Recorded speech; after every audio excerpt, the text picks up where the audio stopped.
Salut tout le monde, hier s'est passé un truc de dingue. Dimanche dernier encore, la crypto-monnaie OM se hissait dans les 30 premières capitalisations dans le marché crypto-monnaie, avec une capitalisation de 6 milliards de dollars. Cette crypto-monnaie est la crypto native du projet Mantra, qui promettait clairement d'être une révolution sur la narrative des RWA, la tokenisation d'actifs réels. Tout portait à croire que ce projet allait prospérer. Partenaires lucratifs, fonds d'investissement prestigieux, une blockchain Layer 1 qui était dédiée à l'immobilier et plus particulièrement aux Émirats Arabes Unis. Bref, l'avenir semblait radieux pour Mantra et son token le OM, et pourtant ce qui s'est passé hier nous a prouvé le contraire. On va revenir sur ce qui s'est passé ces 24 dernières heures sur le projet Mantra, et on va soulever la question que tout le monde se pose: est-ce que les projets de la narrative RWA sont voués à être des arnaques? Avant d'attaquer, si tu ne me connais pas, moi c'est le Captain et j'anime cette chaîne depuis 2020. On y parle crypto-monnaie et investissement. Si ce sont des sujets qui t'intéressent, n'hésite surtout pas à t'abonner, cliquer sur la cloche, mettre un petit pouce bleu, ça fait toujours plaisir. Tu peux aussi rejoindre mon canal Telegram, je te le mets dans la description de cette vidéo.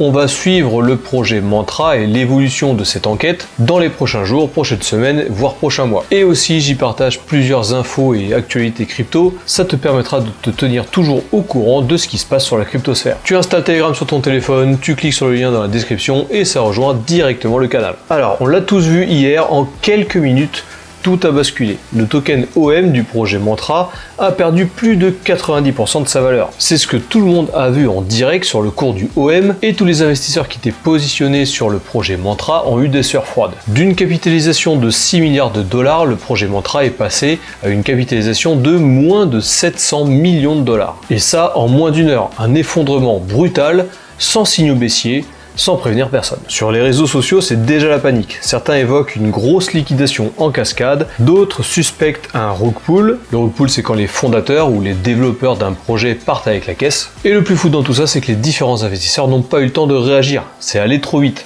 Pas le temps de vendre et même pas le temps de voir la baisse. Pourtant, au milieu de cette pagaille, les enquêteurs qui scrutent la blockchain trouvent des choses bizarres. Il s'avère que juste avant le plongeon du token OM, plusieurs gros wallets ont fait des transactions vers des échanges centralisés. Quand tu commences à prendre une grosse partie de token à l'envoyer vers un échange centralisé, c'est pas pour acheter. Dans cette vidéo, je vais t'expliquer ce qui se cache derrière l'effondrement du token OM du projet Mantra. Est-ce que cette baisse est une aubaine pour racheter du OM et recharger son portefeuille de cette crypto-monnaie? Est-ce qu'il faut plutôt vendre? Et bien entendu, tout ce que je vais te dévoiler dans cette vidéo ne fait pas office de conseil financier. Je ne suis pas conseiller en investissement. Alors, on va faire une petite rétrospective sur le Mantra et le token OM. Depuis plusieurs mois, Mantra nous fait rêver avec des partenariats de folie. De plus, il tokenisait de l'immobilier dans des zones très prisées des Émirats Arabes Unis. Et ça pour plusieurs milliards de dollars. Tous les investisseurs qui suivaient de près ou de loin l'immobilier tokenisé ont injecté des fonds sur le projet Mantra. Et à la base, d'après ce qui se passait,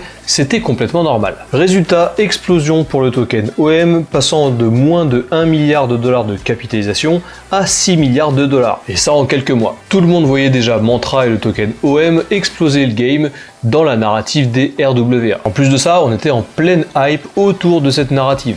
Les projets RWA explosaient à cette époque-là. Donc tout était ok et ça poussait très fort à la hausse. Ça, c'est ce qui s'est passé. En parallèle, plusieurs analystes fondamentaux avaient déjà levé plusieurs réserves, notamment pour le manque de transparence de la genèse du projet et aussi de l'équipe qui y avait derrière, et aussi des accusations sur la gouvernance globale qui était plus ou moins opaque, et aussi le fait que les développeurs auraient artificiellement gonflé la supply du token. Bref, dans l'euphorie globale, et c'est bien là d'où vient le problème, tous ces signaux sont passés inaperçus. Et du coup, on en revient au problème majeur qui se répète encore et encore avec les altcoins. Et Mantra n'est pas passé à côté de ce problème. Ce problème, c'est la cupidité. Une altcoin, contrairement au Bitcoin, part d'un projet qui commence de zéro, avec une market cap moindre, un plan croustillant, des partenariats de folie et de l'oseille qui rentre à fond. La capitalisation globale de ce nouveau projet monte en flèche et la cupidité qui plane autour du projet grandit en même temps que ce projet. Pour le cas de OM et le projet Mantra, juste avant le crash qui lui a fait perdre 90% de sa valeur, c'est pas loin de 17 portefeuilles qui ont transféré l'équivalent à peu près de 5% des liquidités du OM de portefeuilles décentralisés vers les échanges centralisés. Impossible de savoir savoir si c'est lié au crash, mais il serait vraiment idiot de supprimer complètement cette information de l'équation. Laser Digital, un fonds de capital qui est lié à une banque, et au passage un gros partenaire du projet Mantra, Laser Digital ils se sont fait spotter comme détenteurs de 2 des 17 portefeuilles. Ils démentent cette information complètement sur X, mais les preuves sont là. Ils auraient bien bougé leur fonds de portefeuille décentralisé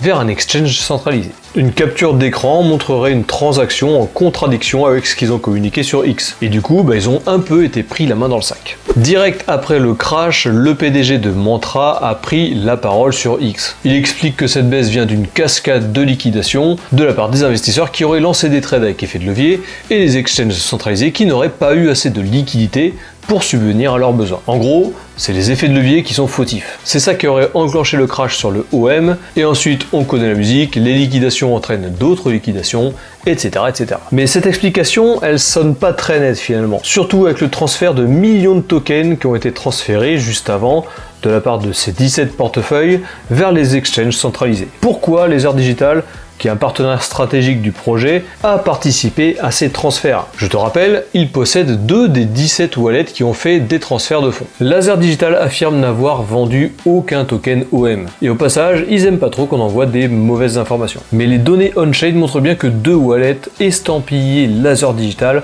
ont participé à ce gros mouvement. Un lot conséquent de tokens OM vers la plateforme OKEx. Et ça juste quelques heures avant la chute. Bref, tout ça sent quand même fort la manipulation à plein nez. Du coup, 2 solutions. Soit Laser Digital ment, et au passage, ils se sont gavés, ou alors ils ont effectivement transféré les tokens sur OKEx, mais ils ne les ont pas vendus. Et ça, juste avant le crash, ça paraît suspect quand même. Bon, dans tous les cas, les exchanges comme OKEx sont apparemment sur le coup, ils vont faire des analyses forcées, minute après minute, de vente, d'achat de crypto-monnaie, et on en saura très certainement un peu plus dans les prochains jours, voire les prochaines semaines. Peut-être qu'on découvrira qu'un seul wallet est à l'origine de ce crash, ou alors que c'est bien plusieurs wallets, plusieurs baleines, qui ont lancé le cours vers le sud. Bref, tout est possible et dans tous les cas, pour l'instant, on n'est pas sûr de ce qui s'est passé. La seule chose, c'est que ça pue clairement pour la légitimité du projet Mantra. Et au passage, ça remet en cause beaucoup de choses. Du côté Mantra, on assure que rien n'a été vendu. Et même si c'est vrai, ça explique pas pourquoi les autres ont vendu. Mais au fond, ce crash, le crash du projet Mantra,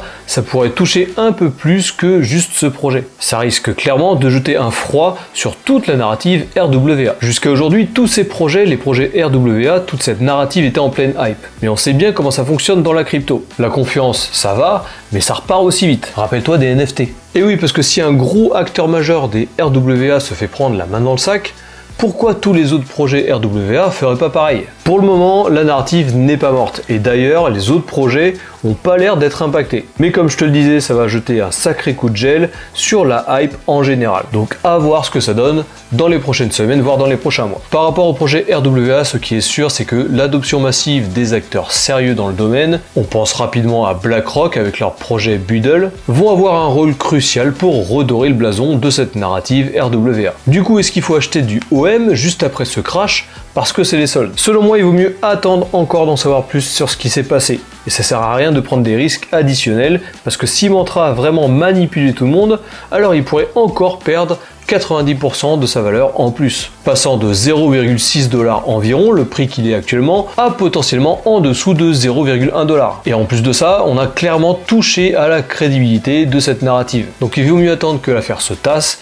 de comprendre ce qui s'est passé, pour voir où on met les pieds. Donc la réponse est non, je n'achète personnellement pas du OM en solde. Voilà, cette vidéo est terminée, j'espère qu'elle t'a plu, j'espère que tu en comprends un petit peu plus sur ce qui s'est passé sur le projet Mantra et son token le OM. Je te rappelle qu'il a perdu 90% de sa valeur en quelques minutes, passant d'une capitalisation boursière de 6 milliards de dollars à moins de 700 millions de dollars. Si jamais cette vidéo t'a plu, n'hésite surtout pas à t'abonner, cliquer sur la cloche, mettre un petit pouce bleu, ça te coûte rien de cliquer sur ces 3 petits icônes et moi ça me donne beaucoup de force pour continuer à créer du contenu. Je te rappelle que tu peux aussi rejoindre mon canal Telegram, il est dans la description de cette vidéo. Tu installes Telegram, tu cliques sur le lien, ça rejoint directement le canal. Dans les prochains jours, semaines, voire mois, on va suivre ce qui s'est passé avec Mantra et tu auras toutes les informations directement sur le canal. C'était le Captain, on se retrouve bientôt dans une prochaine vidéo. D'ici là, fais bien attention à tes wallets, à tes liquidités et je te dis à la prochaine.